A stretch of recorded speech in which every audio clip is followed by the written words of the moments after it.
lá de Josué, né, de Josué não, dos Juízes. Juízes termina, né? Juízes termina com o problema de Sansão com os filisteus, certo? Agora acho que já está gravando. Então, só para concluir, Juízes termina com o problema lá dos judeus, dos hebreus com os filisteus, lá com Sansão, não é isso? Esse problema, quando é que ele vai ser resolvido? Com Davi, na morte de Golias e no processo de domínio de Davi. Davi vai realizar uma série de guerras e vai conseguir conquistar os territórios dos filisteus, pelo menos boa parte deles, certo? E consiga ali unificar a terra. As promessas que são feitas a Abraão, em termos territoriais, de terra, são cumpridas em Davi. Percebe? Então, é importante a gente ver essa unidade. Não por acaso, as nossas Bíblias, elas têm, a gente chama de referências cruzadas. O que são? Se vocês perceberem nas Bíblias de vocês, deem uma olhada e veem se elas não têm númerozinhos, né? Ali suspensos, indicando outros versículos. Por quê? Porque aquele versículo vai te ajudar a esclarecer aquela passagem, porque ele tem alguma coisa a ver, entendeu? Por exemplo, o justo viverá pela fé, de Romanos 1,17. Esse texto não é de Romanos, esse texto é de Abacuque, e Paulo está citando Abacuque ali. Entendeu? Ele está citando Abacuque. Então, para você compreender de maneira mais clara o que Paulo quer dizer quando ele está falando do justo viverá pela fé, você volta lá em Abacuque. Percebe? Então, essa é a questão da unidade. A aliança é um conceito que vai ajudar cada um de nós exatamente a enxergar essa unidade. Que a Bíblia, apesar dessa questão de ter sido feita por pessoas diferentes, em lugares diferentes, em períodos muito diferentes, ela conta uma mesma história, certo? Hoje a gente vai ver muito isso. Por quê? Porque nós vamos falar do selo da aliança, certo? Um dos selos mais eloquentes, vamos dizer assim, muito importantes, porque inclusive ele se mantém até hoje. O objetivo então é que a gente perceba que esses selos são como garantia visível de que as promessas que Deus faz, Ele vai cumprir. Então Ele te dá a garantia. Por conta do quê? Da nossa falta de fé.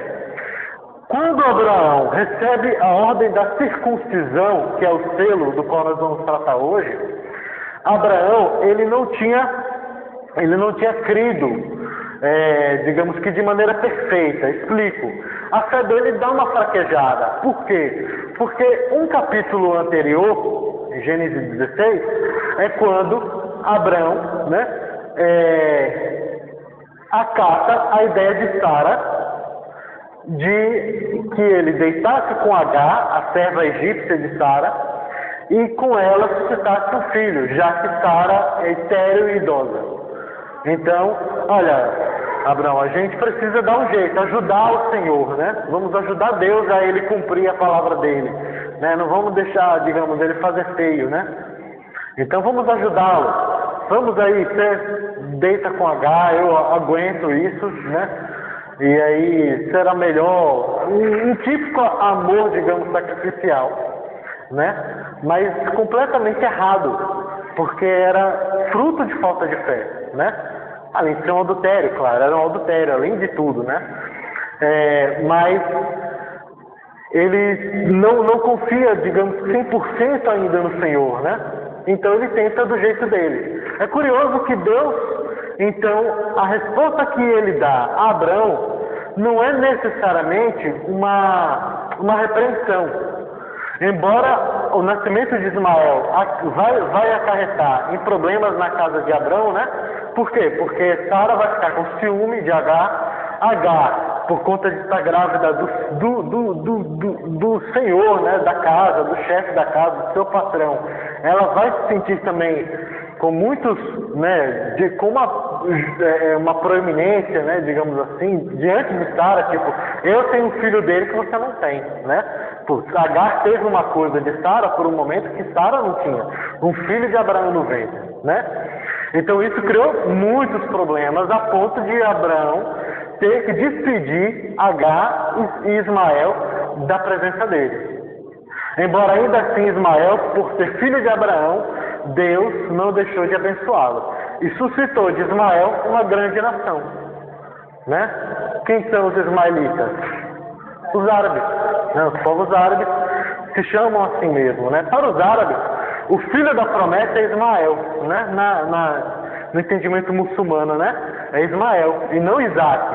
Né? Então o que acontece? Acarreta vários problemas de fato na casa de Abraão, a questão ali do nascimento de Ismael, dele se deitar com a serva de sua esposa. É falta de fé, ele não confiou que o Senhor daria por meio de Sara. Mas aí a resposta que o Senhor dá para a pouca fé de Abraão, para a fé ainda incipiente, para a fé ainda fraca, uma fé muito frágil, né? Que é muito como a nossa. Né? A gente ouve um louvor, ouve uma palavra, um sermão, tem o coração aquecido, né? E aí confia no Senhor. Mas aí passa um tempo, de repente a gente recebe uma notícia ruim, né? Uma notícia não tão boa. Isso é muito comum quando a gente, por exemplo, está em processos de saúde, né? De ter uma pessoa internada, por exemplo, né? Dentro do hospital. Né? E aí cada notícia ruim, cada coisa não muito boa que a gente recebe, a gente de novo desconfia, né? Desconfia de que não, talvez o Senhor não esteja cuidando, digamos assim, daquela situação, né? Como Ele diz que está cuidando, porque não me parece diante dos meus olhos que está assim, né? Que Ele está cuidando. Para os olhos de Abraão não parecia que Deus estava cumprindo as promessas. Está passando tempo e ele e Sara nada de filho, e ele também nada de terra, né? E o que é curioso? O Senhor responde a Abraão, então, dando um sinal para fortalecer a fé dele. Né? Isso é interessante, é isso que ele faz. Ele reafirma suas promessas agora, criando um selo, tipo um sinal de que não, o que eu te falei eu vou fazer, eu prometi e vou cumprir. E esse selo é a circuncisão. Né? A circuncisão é a retirada do prepúcio dos homens, uma parte ali da pele do pênis. É um sinal então definitivo na carne, é um sinal permanente, né? É um sinal que não sai. Para quê? Para que ele lembrasse sempre, para quando ele fraquejasse na fé, né, ele olhasse para si mesmo, de que ele tem um sinal na carne de que Deus cumprirá o que prometeu. Entendeu? É por isso.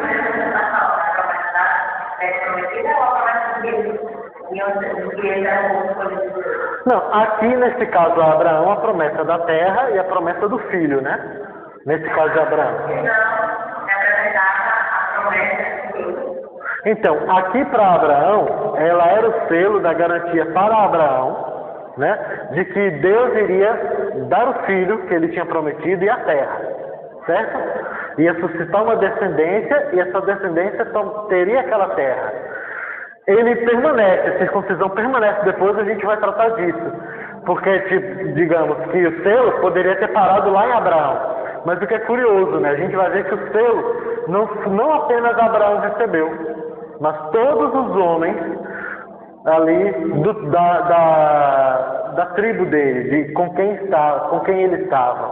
Inclusive os seus servos, né, comprados com seu dinheiro. A gente está no período, gente, em que a escravidão ela era o sistema econômico da época, né? Ela era muito, muito diferente, muito da escravidão que teve no Brasil e na América, né? No continente americano foi um outro tipo de escravidão, extremamente cruel, é uma outra relação. A escravidão do mundo antigo, ela tem outros paradigmas, vamos dizer assim. Ela era diferente. Era uma escravidão, mas ela não era igual. Ela era muito mais branda do ponto de vista da violência, do ponto de vista do tratamento com o humano. Por exemplo, o servo era visto como pessoa. Aqui no Brasil, os escravos não eram vistos como seres humanos, eram vistos como mercadoria. Inclusive, se discutia na igreja se o negro tinha alma, se o índio tinha alma. Entendeu? Se valia a pena, por exemplo, catequizá-los. Só para você ver o nível. Aqui foi num nível de crueldade ímpar na história do mundo.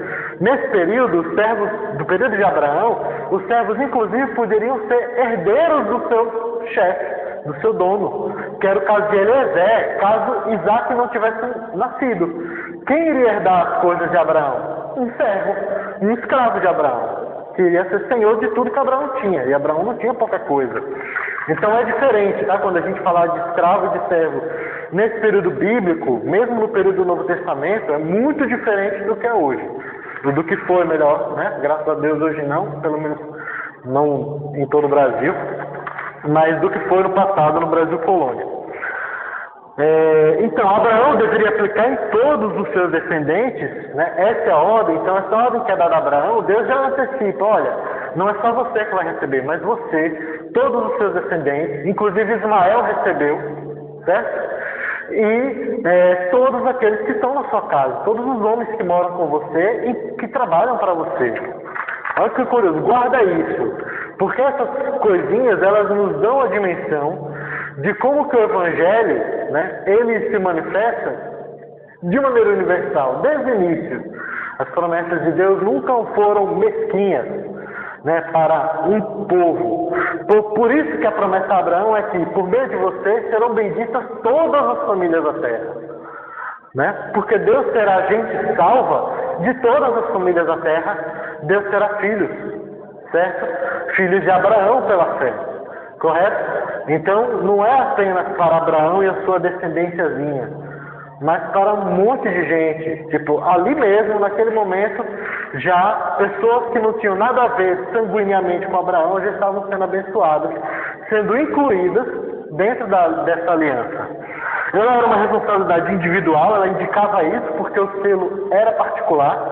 É por isso que também batizamos, porque a nossa circuncisão de hoje é o batismo, tá, irmão? Continuamos circuncidando, mas a nossa circuncisão neotestamentária é o batismo. E ele é individual, no sentido de que o batismo você batiza a pessoa. Você não batiza aquela pessoa pela outra, né? Você batiza ela porque ela está assumindo um compromisso com Deus, um compromisso individual de fidelidade, certo? Isso significa, por exemplo, que uma criança, ela de fato só participará das bênçãos eternas da aliança se ela responder esse compromisso com fé. Como assim? A gente vai falar ainda mais dessa questão de batismo, criança e tudo mais. Quando nós batizamos nossos filhos, e esse é um outro ponto, é o ponto seguinte, o batismo não salva, o selo não salva, tá? Você pode receber o selo e não ser salvo, tá? Isso aconteceu na história bíblica? Aconteceu com os netos de Abraão, Esaú e Jacó. Os dois foram circuncidados. Um era eleito, o outro não. Embora o Esaú tenha sido colocado dentro do povo, né? Era um filho de Abraão, era carne, né? Era um descendente de Abraão. Ele participa das bênçãos. Esaú não vai deixar de ser abençoado do ponto de vista material, de conquista de terra, né? Esaú vai criar uma grande nação também, chamada Edom, que vai ser uma nação que vai ocupar o sul ali do que hoje é o estado de Israel, né? A região do deserto do Negueb, como se chama. Depois dá uma olhadinha na sua Bíblia, no mapa. Eles ficam bem no sul mesmo, né? De modo que para que os hebreus passassem do Egito para Canaã, tinha que passar por meio desse território dos descendentes de Esaú. E é quando há uma treta muito grande, né? Entre os descendentes de Jacó e os descendentes do seu irmão, né? Então o que acontece? Esaú não cria, Esaú não creu. Esaú era ímpio desde o início, né? Mas Jacó foi eleito, porque Deus diz, né? Eu amei a Jacó, aborreci a Esaú. Por quê? Não me pergunte como, Deus não explica, Ele não fala por quê, né? Jacó não é moralmente melhor do que Esaú, pelo contrário, Jacó moralmente era até talvez mais duvidoso do que Esaú, né? Ele engana o irmão, ele trapaceia o pai, né? Mas Deus amou a Jacó, não amou a Esaú, que foi um homem idólatra, que se casou com mulheres da terra, né, que não era para se casar com as mulheres de Canaã, né, então, que desgostou seu pai, que era uma pessoa estúpida, que por conta de um prato de comida ele vendeu o seu direito de progenitura. Ou seja, Esaú não prestava também, nenhum dos dois prestava. E o Senhor escolheu um, né? Mas os dois receberam o selo quando eram crianças, certo? O que é que o selo garantia? Garantia exatamente a possibilidade dele participar de bênçãos, certo? Por estar incluído dentro do povo de Deus, que eram os descendentes de Abraão. Mas ele deveria responder com fé mais tarde, que é o que não acontece. Fala. Mas aí esse é o povo, não vai ser o povo de Deus.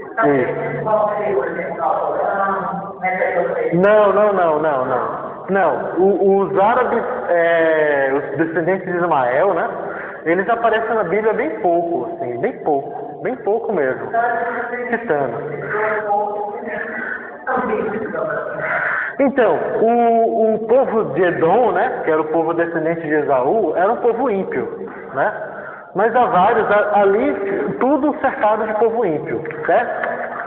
Então o que acontece? O selo também não salva. Então isso que a gente aprende, certo? O batismo não salva. É comum, por exemplo, entre católicos romanos, né, que a criança nasceu doentinha. Isso era mais comum no interior, né? A criança nasceu doentinha, com algum problema de saúde e tudo mais. O que é que se fazia? Batiza logo ela com o nome de José ou de Maria, dependendo do sexo, para ela não morrer pagã, né? Para ela não morrer pagã. Para que ela não corresse o risco de tão pequenininha a alma dela, ela fosse para o purgatório. Ela direto isso para o céu. Entendeu? Existia essa crendice. Isso é uma superstição. O que é uma superstição? É quando a gente faz de coisas que não tem poder algum, certo? Talismã, né? Nós evangélicos fazemos muito isso, com o batismo inclusive, né? Algumas pessoas, ou até, às vezes até denominações, elas podem ter esse tipo de postura com o batismo. De que, tipo, se você não batizar, ou se você não batizar desse jeito, tipo, não vale, entendeu? Porque você, de alguma maneira, você está, digamos que elevando, ultrapassando o limite do significado do selo. O selo é um selo de que Deus fez promessas sobrenaturais para você, certo? Mas o selo em si não é a promessa, percebe? Quando a gente, sei lá, assina um contrato, o papel é o símbolo, por exemplo, do contrato de compra de uma casa, né? Mas ele não é a casa. Você quer entrar no apartamento, você quer entrar na casa, né? Você não quer apenas ter o papel, correto? Né? Uma escritura simboliza que você é dono, mas ela não é a casa, né? Você quer a casa. Da mesma maneira, o selo é um selo. Ele é uma garantia de que quem lhe prometeu vai cumprir, certo? Mas ele em si, ele não salva ninguém, certo? Isso não quer dizer que ele não seja importante. Veja bem, que a gente costuma aí, né, ter um comportamento de pêndulo, né? Ou vai para um extremo ou vai para o outro. Tipo, então tanto faz, não precisa batizar. Não, de modo algum. Aí a gente percebe que o salvo, porém, está selado, certo? A circuncisão ou batismo, embora não salvem, aquele que crê nas promessas da aliança, põe o selo, tanto em si como em seus descendentes. Porque se você creu em Jesus Cristo, certo? Como Filho de Deus, como seu Senhor e Salvador, por que você não se batizaria? Percebe? E se você crê que as alianças que Deus fez com você valem, são promessas também para os seus filhos, por que você não iria incluir os seus filhos quando eles viessem? Entende? Essa é a questão. Ou seja, você batiza, você é batizado, certo? E ela não deixa de ser importante, embora não salve. Por quê? Porque, inclusive, o batismo funciona como um testemunho público, né, de sua fé. É um modo da gente confessar a Jesus diante dos homens, diante dos que creem, diante dos que não creem, certo? O batismo é uma confissão pública de fé. Purificação do pecado. A circuncisão e o batismo, ambos, apontam para a necessidade de purificar-se do pecado.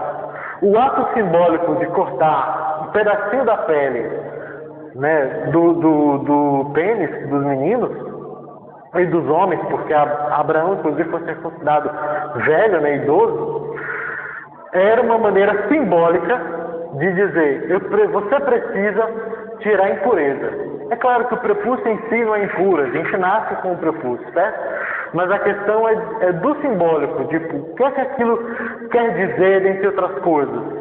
Não apenas é uma garantia, como é um sinal para você, Abraão. Você precisa se lavar dos seus pecados, ter os seus pecados redimidos. Entende? O batismo tem esse mesmo simbolismo com água. Certo? Porque a água já era utilizada em termos rituais pelos hebreus no Antigo Testamento, por conta de Levítico, né? Em Levítico, nas lavações de mão, né? Das coisas, como sinal de purificação. Então a água também tem esse símbolo. Gente, a Escritura tem várias simbologias e elas não podem ser desprezadas. Você não pode fazer dela talismã, superstições. Crentes muitas vezes fazem talismãs, fazem às vezes da própria Bíblia um talismã, né? Um amuleto, né? Uma coisa supersticiosa, né? Um texto, como um texto supersticioso, que você meio que invoca e ele em si, digamos, teria um poder de destruir coisas do mal, coisas assim, né? A gente não pode cair nisso, mas também não pode desprezar a simbologia que a Escritura tem. A Bíblia tem muita simbologia, a gente precisa entendê-las, para exatamente ver como é que essa mensagem é rica e vale para nós hoje, né? Tipo, hoje ninguém aqui, nenhum dos homens aqui, eu acredito, sejam circuncidados. Não por razão religiosa, né? Não por razão religiosa, certo? Então alguém pode dizer, então não vale para nós. Vale para nós. É aquela questão da validade da Escritura que até está tão na moda, né? Hoje está se discutindo muito na internet por conta das polêmicas recentes e tal. Por que vale para nós? Porque a circuncisão era um símbolo que indicava um selo de que você recebeu as promessas, te incluía no povo de Deus e também te sinalizava o seguinte: você precisa ter os seus pecados lavados, redimidos. O batismo faz isso para nós hoje, né? Com água, ele nos lembra, você precisa ser lavado. Você é sujo diante de um Deus Santo, certo? Então você precisa ser purificado. Ele é então um sinal de humildade, né? De contrição, de chamado ao arrependimento e de uma vida consagrada. Quando você é batizado, você entender que você não é do mundo, você é de Deus, né? Eu te comprei, o Senhor nos diz, né? Ele nos comprou. Ele chamou Abraão, Abraão não buscou a Deus, Deus que chamou Abraão, certo? Deus que chamou Jacó. Então a gente, quando é chamado, quando a gente é batizado, por exemplo, nós somos dele, certo? Ingresso na comunidade da aliança, ela também significa, porque a circuncisão era como uma identidade do crente do Antigo Testamento, e o batismo é para nós hoje, é o ingresso, né? Dentro desse povo que tem essa promessa. Lembra que qual é o objetivo das alianças, da aliança, da redenção? Deus formar para si um povo que é seu, e ele seja o Deus desse povo, certo? Esse é o objetivo das alianças, né? Esse é o objetivo da aliança. Então, qual é o ingresso? Né? Você paga para entrar? Não, você é batizado. Como no passado você era circuncidado, né? Os homens eram circuncidados, hoje nós somos todos batizados. Né? Ele nos indica que nós pertencemos a esse rol de membros da família de Deus. Né? Ele também é garantia das promessas futuras, que na verdade é o seu primeiro ponto, e para nós hoje em especial, é por isso que o batismo não se encerra ali com Abraão, como um sinal apenas para Abraão de que Deus cumprirá sua palavra, mas é um sinal para Abraão e para os seus descendentes. Entende? Existe continuidade nessa história, porque o objetivo do Senhor com Abraão não era apenas dar uma porção de terra para Abraão e ele ter uma família ali muito poderosa. Não era esse o objetivo. Esse é um objetivo de curto prazo, daquele período da história da redenção. Mas qual é o objetivo de Deus com Abraão? Formar um povo do meio do qual sairá o Messias. Porque o Messias é a promessa. O Messias é o descendente de Abraão que de fato se esperava. Certo? Não é Isaac, o filho da promessa por excelência. Certo? Quando, por exemplo, o Senhor diz a Abraão que de ti sairão reis, ele não está necessariamente falando apenas dos reis Davi, Salomão, Saul, os reis de Judá, os reis de Israel. Mas ele está falando sobretudo do rei dos reis. Certo? De que de ti sairá um rei. Então o Senhor, a nossa visão curta, pensa as coisas no imediato. Né? Mas o Senhor tem toda a história nossa diante dele. Então ele não está tratando com Abraão apenas a respeito das coisas ali de Abraão, das preocupações de Abraão. Mas todos aqueles acontecimentos têm consequências eternas, têm consequências permanentes para toda a história, certo? Abraão crê, Abraão vai ter um filho, esse filho vai gerar uma nação, de fato, que são os filhos de Jacó, né? Que formam o povo de Israel, e no meio deles vai nascer o Messias. Certo? Vai nascer o Messias, que é a promessa por excelência. E esse Messias promete coisas também. Ele promete o quê? Um reino futuro, né? O reino dos céus, o reino de Deus, né? No qual não haverá tristeza, não haverá pobreza, não haverá dor, nem morte, né? Que ele promete na sua segunda vinda, consumar esse plano. Na verdade, nós hoje podemos dizer que ainda estamos esperando a conclusão dessa promessa feita a Abraão lá atrás. Certo? É claro que Abraão não entendeu assim. Abraão tinha a visão curta do seu tempo, daquele momento. Como Daniel, quando recebeu aquelas profecias lá na Babilônia, viu uma série de bichos, animais fabulosos, aqueles símbolos todos, e ele não entendeu nada. Certo? Por quê? Porque aquilo tudo estava falando de coisas que nem ainda aconteceram, algumas delas. Certo? Porque ela está falando exatamente da vinda final do Messias na sua consumação do seu plano.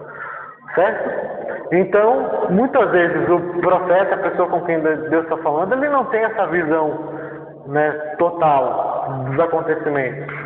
Nós temos o privilégio de ter, né, pelo menos pelo fato de que nós temos a Escritura toda, né, de que nós viemos depois deles, então nós temos toda essa revelação já explicada. Mas percebe que no caso essa aliança com Abraão, ela não tinha apenas rebatimento em Deus cumprir com o filho, cumprir com a terra e dizer, pronto Abraão, fiz minha parte. Não, a história se desenrola, né, em muito mais coisas.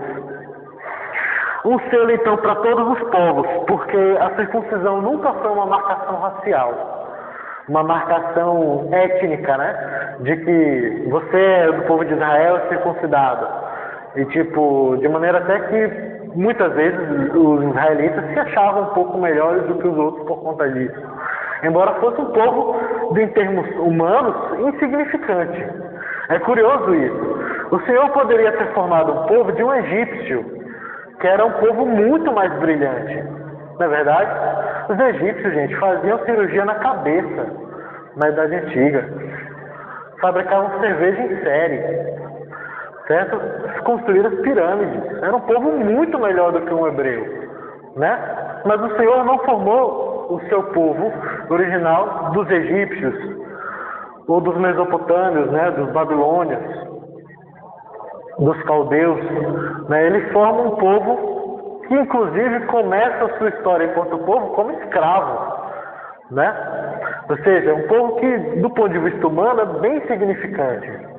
Bem significante. Israel, por exemplo, nunca construiu um grande império na antiguidade, como teve o Império Persa, Império Babilônio, né? Império Romano, Macedônio, Egípcio.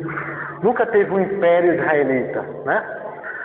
Então, mas foi esse povo que Deus escolheu para si. Né? Um povo que, desse ponto de vista, era completamente insignificante do ponto de vista humano, mas que para Deus o que era fundamental? Eles carregavam a promessa. E eles tinham uma função de serem luz para os outros povos, inclusive para as grandes nações poderosas. Como assim luz? Para que olhassem para eles e vissem, eles são diferentes porque eles têm um Deus que é Deus de verdade. Não são os nossos ídolos. É por isso que em algumas batalhas, por exemplo, com os filisteus, o episódio que a gente viu no início da série de Samuel, que o pastor está fazendo, né, quando a arca do Senhor vai lá para o acampamento dos filisteus, os filisteus ficam sem entender porque é que a estátua do Deus deles cai, né, eles não têm força, porque tem uma coisa, esse povo insignificante do povo do ponto de vista humano, eles têm uma coisa diferente. Eles servem ao Deus que existe de fato. Não é a ídolos de madeira, né, de pedra. Isso fazia deles diferentes. E era uma luz para os outros povos, por quê? Porque o plano de Deus nunca foi ficar ali circunscrito, né, limitado àquele povo pequeno. Deus é Deus de todo o universo. Então, sempre foi o seu objetivo incluir pessoas de todas as famílias da terra. Para cumprir o que ele falou para Abraão, né? Por meio de ti serão benditas todas as famílias da terra. Então não é uma questão racial, né? Vamos lá. Famílias e fé, né? 3 coisas que a gente precisa entender, 3 verdades que a gente precisa entender a respeito da importância da circuncisão, batismo, né? /batismo, para nós hoje batismo. E que a gente tem que tomar cuidado. Primeiro, não seja presunçoso, por conta daquilo que a gente falou de humildade, né? O selo da aliança, ele deve nos levar à consciência de que precisamos nos livrar de pecado, de que Deus é um Deus santo. Então deve nos fazer sermos humildes. Os israelitas, como eu falei, muitas vezes pecavam nisso, acabavam se achando um pouco melhores. Em vez de serem luz para as nações, acabavam às vezes se tornando tropeço. Né? Isso inclusive acontecia quando eles caíam num modo de religiosidade fria, que é o que muitos dos profetas vão reclamar. Oséias, por exemplo, vai reclamar muito disso, de como que existia uma coisa mecânica no jeito dos israelitas de se aproximarem diante de Deus, né? A ponto deles falarem, não, mas a gente vai se arrepender dos nossos pecados, vai fazer o ritual tudo certinho, e aí o Senhor vai nos ouvir de novo e vai nos livrar dos nossos problemas, né? Então eles pensam assim, de que não, é só você fazer o ritual certinho. Eles entendiam muitas vezes que o fato deles serem povo escolhido, deles terem as promessas, o selo da aliança, muitas vezes faziam se sentir melhores. Isso acontece conosco hoje também, mesmo no meio calvinista. Aliás, no meio calvinista é muito comum, infelizmente, e não deveria. Por quê? Porque o que é que o calvinismo, o que é que a doutrina reformada nos diz? Que nós não somos salvos por conta dos nossos méritos, certo? Mas por conta da soberana vontade de Deus que escolheu salvar. A salvação não é um prêmio para boas pessoas. A salvação, ela é uma dádiva para pecadores. Certo? Ela não é um prêmio. Você mereceu, você ganhou aqui. Está aqui sua medalha, você é uma pessoa boa. Não, ela é uma dádiva, um presente para pecadores. Certo? Essa é a máxima do que é a teologia reformada. Salvação para a teologia reformada, certo? Para um presbiteriano. Mas às vezes a gente se orgulha disso. Né? Se orgulha porque compreende melhor teologia, essas coisas, a Bíblia. A gente tende muitas vezes a se achar mais que os outros. E não deveria ser assim, não deve ser assim. A postura de alguém que realmente entendeu o que é o batismo, né, o que ele significa, é uma postura humilde. Não confie, então, na sua descendência natural. Isso é importante por quê? Porque, embora batizemos os filhos, e isso é importante, porque Deus não contrapõe natureza e graça. Né? Eu quero morar com Cristo no novo céu e na nova terra. Eu quero que Mariana também more. Não só Mariana, eu quero que meus irmãos, meus pais, quero que as pessoas que eu amo, né, meus amigos, morem também, né? Quando a gente acha uma coisa boa, conhecer um lugar bom para comer, a gente quer que outras pessoas que a gente gosta também vão lá, conheçam, né? Façam aquilo que é bom, né? Por que não seria assim com o Evangelho? Quanto mais com nossos filhos. Como é que eu poderia não querer que Mariana participasse das promessas que Deus fez a mim? Percebe? Então, o batismo dos nossos filhos, ele é praticamente a consequência lógica, como resultado de nós crermos na aliança. Deus não contrapõe, tipo, não, eu fiz para você. Sua filha, ela tem que crescer, e aí, meu irmão, aí ela vai decidir, né? Não, ele nos dá esse presente de nós também estendermos a promessa para os nossos filhos, né? Existe, a gente vai tratar dela daqui a pouco, em Atos. Em Atos a gente vai tratar dela, tá? Então o que acontece? Porém, a mera descendência biológica natural, né? A mera filiação, porque você pode ser adotado também, é filho do mesmo jeito, mas a mera adoção, o fato de você ter filho, né? De fato não lhe garante nada. Volta àquela questão, o batismo não salva, certo? Ele é um selo que Deus pôs dizendo, eu prometi e vou cumprir, certo? Mas ele em si não salva, então não confie na carne. Segundo, ele não é também um mero identificador tribal, então ele apenas não é uma mera identificação da nossa denominação, certo? A gente não deve reduzir o batismo apenas a isso, a um identificador de denominação. É por isso que hoje, por ter sido tão digamos que vulgarizado, né, o batismo, no meio evangélico, as pessoas saem de uma igreja, vão para outra, se batizam, fazem rebatismo como se fosse uma espécie de renovação de votos, sabe? Tipo, esse completamente não tem base alguma bíblica, porque você não entendeu o que é o batismo, certo? E aí vem a esperança para a sua família, né? E aí a gente vai ver alguns exemplos em Atos de como que isso é aplicado no Novo Testamento, certo? De como que a circuncisão ela tem sua continuidade, agora sob a forma de batismo. A gente vai ver que algumas coisas mudaram. O que foi que aconteceu? A circuncisão cresceu. Lembra dessa questão? Aquilo que é prometido no início nunca fica pequeno, sempre aumenta de tamanho, certo? Deus, por exemplo, ele não promete apenas que nós iremos retornar ao ponto de partida lá ao paraíso. Ele nos promete um novo céu, uma nova terra infinitamente melhores do que o paraíso perdido, certo? Então é sempre maior, tá? Ela sempre amplia, né? O ângulo fica sempre muito maior. A gente vai ver isso. A esperança para você e para os seus filhos. O texto, viu, Bruna? Atos 2, 38 e 39, como é que Pedro diz, né? No seu sermão ali, histórico de Pentecostes, né? Essa esperança, a esperança do Messias, é para vocês e para seus filhos. E para tantos outros quais o Senhor chamar. Certo? Pedro não está falando para os seus filhos de uma maneira assim, retórica, né?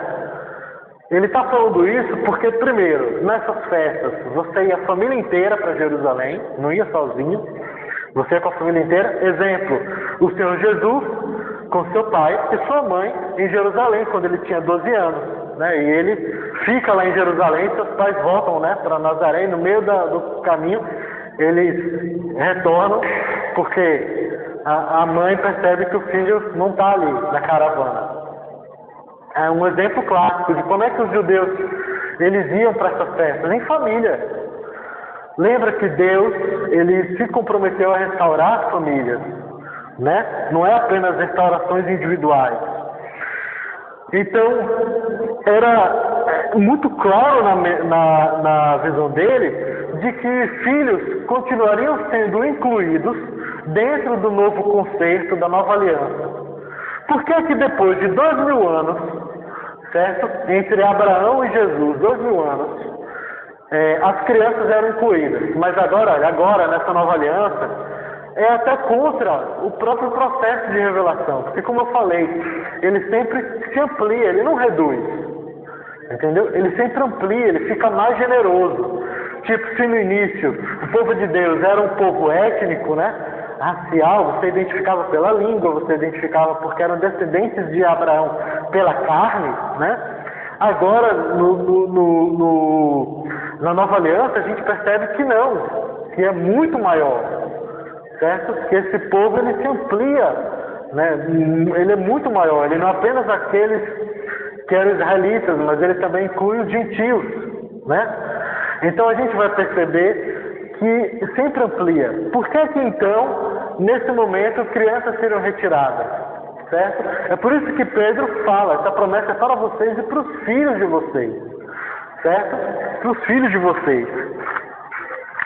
Bruna, tudo certo?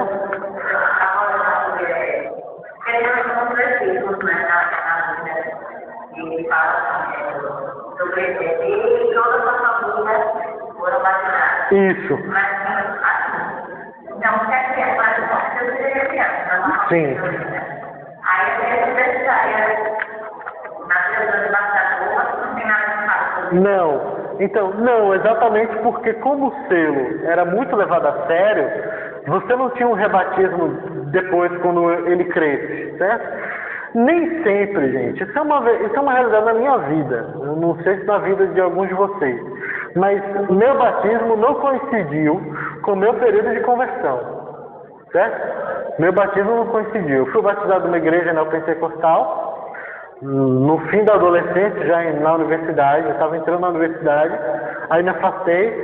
Só fui me converter 4 anos depois. Quando eu tinha acabado de me formar. Um mês depois que eu me formei, eu me converti. Fui convertido, melhor dizendo, no meio de um culto. Então, já era batizado. E era membro da Igreja Batista, inclusive, naquele período. Membro certinho, mesmo ímpio, mas eu era certinho. Então, eu me passava por crente tranquilo, né? Por convertido tranquilo. Até o dia que o Senhor me chamou. Ali eu fui convertido. Entendeu? Ele não... E aí o que aconteceu? Eu precisaria ser batizado de novo. Por conta da conversão? Não. Né? Nós aqui na igreja presbiteriana, o que é que nós fazemos? O convertido confessa a fé, se ele já foi batizado. Né? Agora, se ele não recebeu um batismo cristão, aí ele tem que ser batizado. Foi o que aconteceu comigo de novo. Por quê? Porque como eu fui batizado numa igreja neopentecostal, a igreja presbiteriana tem entendimento, e ao meu ver é correto, porque a gente precisa parar de ser conivente, certo? Com erro, né? Gente, a gente não batiza católico, né? Por que a gente batiza o católico? Porque o católico, ele está dentro de um sistema doutrinário que, embora cristão, tem tanto erro, certo? Que está muito longe daquilo que seria uma fé cristã genuína, certo? Tem muita heresia. Compreende? A igreja, ela tem muita deturpação, né? Ela está muito corrompida, para usar uma palavra, um termo que a nossa confissão de fé utiliza. A confissão de fé entende que há igrejas mais corrompidas, menos corrompidas, mais puras, menos puras. Não entende que há uma igreja, uma denominação completamente pura, sem erro, e as outras não prestam. Ela compreende essa gradação. É por isso que o lema da reforma era reformada, sempre se reformando. Porque, olha, a gente sempre pode melhorar. Entendeu? Confissão de fé de Westminster, ela é perfeita? Não. Ela é a melhor que tem. Mas ela não é perfeita. Certo? Ela pode ter erros. Entende? Acho que você, né? Aí conversa, né? E aí ele fala, ele pergunta, que eu não sei fazer tal, eu não falo, você. E todas, isso. Aí ele pegar na palavra de Deus, aí todos os placares. Aí mais embaixo ele fala, ele e todos os seus foram batizados. Isso mesmo, exatamente. Só que nem todos se converteram, né? Isso. Mas todos foram batizados. Crianças estavam lá. A gente tem base na família para batizar a criança. Sim, isso. Só não seria a profissão de fé, ela na verdade é nada mais do que a confissão, né? É uma confissão pública, verbal, de que você crê em Jesus. Não tem nada na Bíblia que não. como ritual não, como ritual não. A ponto, tanto é que a igreja presbiteriana recebe quem não foi batizado numa igreja presbiteriana, inclusive quem foi batizado por imersão, recebe como irmão em Cristo, né? E se torna um membro, sem nenhum problema, entendeu? E provavelmente você pode ter vindo de uma tradição batista, metodista, assembleiana, que não tem profissão de fé especificamente, a não ser o batismo ali por imersão e ali mesmo ele professa a fé, né? E a gente recebe, por quê? Porque qual é o grande fator distintivo? É o batismo, e a gente reconhece que ele recebeu o batismo do Senhor. A gente não faz briga por conta da forma, certo? A forma é secundária. Entende por quê? Porque ela não é clara no texto bíblico, ela não é clara. Então, se ela não é clara, eu não posso fazer disso um dogma, certo? O que é dogma? Um dogma, um ponto de doutrina. Claro, se você for crente, tem que ser batizado. Se você for crente, né, e é batizado e tem filhos, seria bom que você incluísse seus filhos na promessa, certo? Mas a forma, né? Se tem um momento específico de profissão de fé, isso digamos, são questões secundárias, né? Aí você percebe que essa questão de ampliação, né? O batismo, ele inclui mulheres, a circuncisão não. A circuncisão era só para homens. E por meio da fé dos homens, as mulheres eram incluídas. Nem é que as mulheres não tinham aliança com Deus, muito pelo contrário. Elas tinham. Sara teve o nome mudado como Abraão. Entendeu? Não só isso, tipo, qual era o grande ponto? Não era apenas ter um filho de Abraão. Deus prometeu um filho para Sara. Certo? Era um filho de Abraão e Sara, não era apenas um filho de Abraão, percebe? Isso é tão forte que, por exemplo, o que é que faz de uma pessoa judia? Ele ser filho de uma mãe judia, não de um pai judeu. Se você é filho de um pai judeu com uma mãe gentia, você não é judeu. Você não é judeu. Você é judeu se for filho de mãe judia, não de pai. Timóteo era filho de mãe judia e pai grego. Timóteo era judeu e, inclusive, foi circuncidado adulto apenas para aplacar a ira dos judeus lá de Jerusalém. Só para isso, né? Porque ele já era circuncidado no coração por conta do batismo. Mas Timóteo era um judeu, porque ele era filho de mãe judia. O quê? Tem que fazer a profissão de fé. Já é a causa só a ditadura. Porque a senhora também não precisaria, porque ele entende convertido, né? Aí ele pode ser, né? Ele está batizado. Mas o que acontece? Que quando crianças somos batizados na fé dos nossos pais, certo? Então, quando uma criança é batizada, quem é que está confessando a fé naquele momento? São os pais. Né? É na fé dos pais. Quando ela cresce, ela entende o Evangelho, né? Deus ilumina a cabeça dela e ela crê. Aí agora ela vai completar, digamos assim, o batismo com a sua própria confissão, entendeu? Gente, se eu sou convertido, o que eu mais quero é deixar isso claro para o mundo espiritual, para o mundo físico, de que eu sou de Cristo. Então a confissão, ela nada mais é do que isso. Ela não é uma cerimônia, digamos que, pomposa, né? Ela é apenas, digamos, você vai completar, você já foi batizado, mas agora não é apenas a fé dos meus pais. Essa fé nos meus pais, eu confirmo, é minha também. Deus era no início Deus de Abraão, até que ele se tornou Deus de Isaac também. Entendeu? Quando Isaac se converteu, quando Isaac creu nas promessas. Isso é muito mais nítido quando Deus se torna o Deus de Israel, o Deus de Jacó. Porque antes de ser Deus de Jacó, ele era só Deus de Abraão e de Isaac. Né? Era um completo desconhecido para Jacó. Quando Jacó está com Deus, né, ali no Vale de Jaboque, né, e ele se converte, ele tem o nome mudado, que era esse símbolo de conversão, de que você tem uma nova identidade em Cristo você ganha um novo nome. Né? Essa é uma promessa, inclusive. Ele ganha um novo nome e ele agora, Deus não é apenas Deus dos meus pais, é Deus dos meus pais e é meu. Porque eu vi, eu conheci, entendeu? Eu também experimentei. Essas promessas também são minhas agora. Eu quero que também sejam dos meus filhos. Entende? É como que de fato, digamos que aquela promessa que Deus fez aos pais finalmente se cumprisse nos filhos, quando ele se converte. Claro, de novo, Isaac tinha 2 filhos. Um creu, o outro não. Certo? Mas um creu. Entende? Então, as mulheres são incluídas na circuncisão. Certo? As mulheres que não eram incluídas no Antigo Testamento, agora eles estão na circuncisão do Novo Testamento. Certo? 9 minutos. Na circuncisão do Novo Testamento, que é o batismo, né?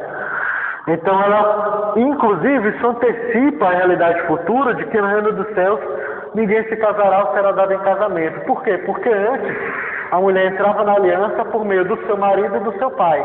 Essa dependência do homem, né? No reino dos céus, essa dependência não vai existir mais. Certo? No reino dos céus, homens e mulheres serão diante de Deus como pessoas que não se casam nem se dão ao casamento, certo? A nossa estrutura familiar, ela será completamente transformada. Para os estrangeiros, né? Inclui estrangeiro, como é o caso do eunuco. Né? O eunuco é um homem solteiro estrangeiro, um homem que inclusive nem podia ter família.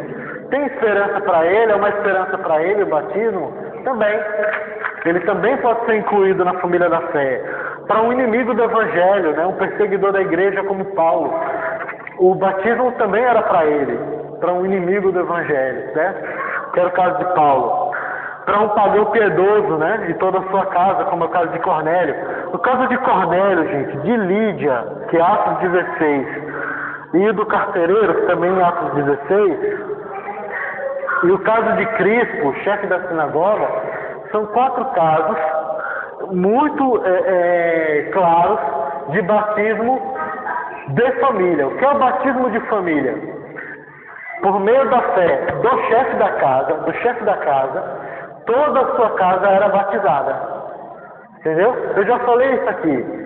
Que por meio da fé, eu já dei esse exemplo, né? De que, gente, quando você, por exemplo, apresenta o evangelho para uma mulher casada, né? Com filhos e tal, e ela crê no evangelho, é bem possível que ela vá para a igreja por muito tempo sozinha. Às vezes por anos a fio, né? E ninguém acompanha. Mas, cara, se você apresenta o evangelho para o homem, certo? Para o marido, e ele crê, né? É muito difícil que ele não vá arraste a sua família inteira para a igreja, certo? É muito difícil. Então, o batismo de família, ele era um batismo na fé daquele que cria, tipo de Cristo, Cornélio, do carcereiro, certo? E em um caso específico é o de Lídia, né? Porque Lídia provavelmente era chefe da sua casa. Ela talvez não tivesse marido, fosse viúva, né? E por meio da fé dela, inclusive, toda a sua casa foi batizada, né? No caso de Crispo e do carcereiro, inclusive seus familiares creram e foram batizados, certo? E se alegraram por conta disso. Então a gente vê aqui em mais de uma passagem que o batismo da casa inteira, esse conceito geral, né, da casa inteira, era extremamente comum, era muito comum. O homem era convertido, gente, a família inteira dele era batizada, agora são todos cristãos, entendeu? Não tinha esse negócio do tipo, não, eu sou cristão, imagina o Cornélio, né? Dizendo, eu sou cristão, e aí um filho do Cornélio dizendo, não pai, eu continuo adorando a Júpiter, né? O senhor aí, mas eu vou manter meus ídolos no meu quarto, sei o que lá, vou fazer minhas oferendas, não faria o menor sentido. Certo? E aí, por que nós presumimos que teria criança? Gente, porque ao contrário de hoje, que a gente pode pensar muito em planejamento familiar, os conceitos modernos, né? De planejamento familiar, uma cultura moderna também, um pouquinho anti-criança, assim, que acha que criança é mais estorvo. Isso é comum, tá? No mundo, né? A gente vive numa sociedade que, por exemplo, vê gravidez, criança, como coisas que atrapalham o andamento da vida. Né? As carreiras, na verdade, crianças são um problema na nossa sociedade, né? Ele é um problema que tem que ser resolvido. Aí tenta, um mau exemplo nessa pandemia, né? O que eu ouço assim de pessoas dizendo o quanto que está sendo horrível ter suas crianças em casa o tempo todo. Cara, isso é muito doido, entendeu? Tipo, elas acham horrível ter os seus filhos em casa o tempo inteiro. Tipo, eles querem se livrar dos seus problemas por um tempo, né? É muito estranho. Esse tipo de entendimento não cabe na Escritura. Porque na Escritura, filho é bênção sempre, entendeu? Tipo, não é ruim. Ele não é ruim, ele é um presente de Deus para você. Ele sequer é seu, ele é do Senhor, certo? Ele é sempre emprestado, né? Para você cuidar, para ele crescer, ter a vida dele diante de Deus, certo? Então, assim, só que na nossa cultura não é assim. Então, quando a gente enxerga, por exemplo, o batismo, a gente enxerga de maneira individualista, porque é o nosso jeito de hoje, de pensar individual, entendeu? De pensar apenas em eu criei, eu sou batizado. Você vai ter que crer também, você tem que chegar na sua vez, percebe?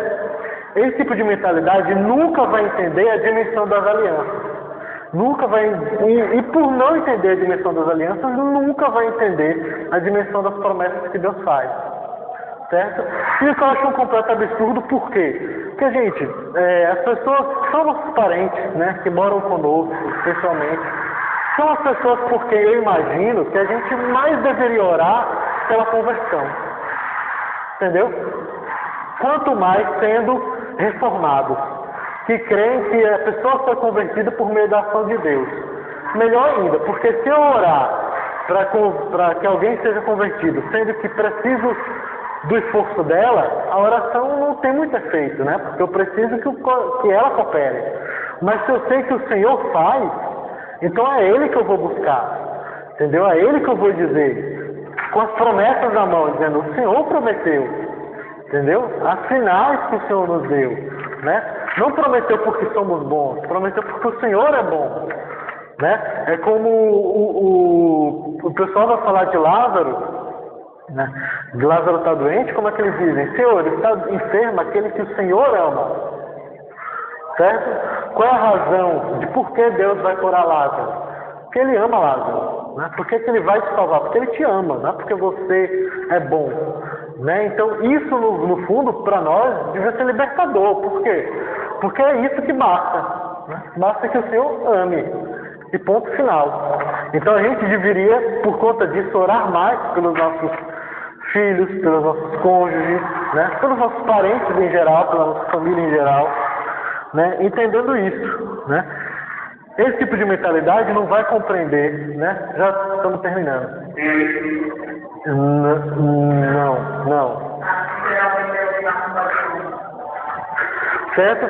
Então a gente tem que tirar um pouco, que a gente mesmo, digamos, não concordando com esse pensamento contemporâneo, né, nosso, mas a gente às vezes lê a Escritura e pensa nisso, tipo, casa, mas pode ser uma casa sem filhos. Gente, muito provavelmente tinha muitos filhos, não poucos, certo? Então, essa mentalidade anticriança, digamos assim, de hoje, ela não cabe na Escritura. Então, quando a gente leva isso para o texto bíblico, a gente comete um erro chamado anacronismo, né? Que é enxergar a Escritura com os olhos de hoje. A gente tem que fazer sempre o contrário. Enxergar o hoje com os olhos da Escritura, né? Pegar a Escritura e nos diz. Ela, por exemplo, nos denuncia esses pecados, né? De como que nós somos individualistas, mesmo na vivência da fé, né? De como que nós somos vivência de fé individual. Mas Deus, na verdade, nos chama para formarmos uma família. E Ele tem interesse em restaurar a família, certo? Essas questões ficam para casa, gente. É só mesmo coisa para a gente refletir mesmo em casa, tá? Retomando tudo que a gente já conversou, viu? Que o Senhor os abençoe. Pronto, já vamos separar.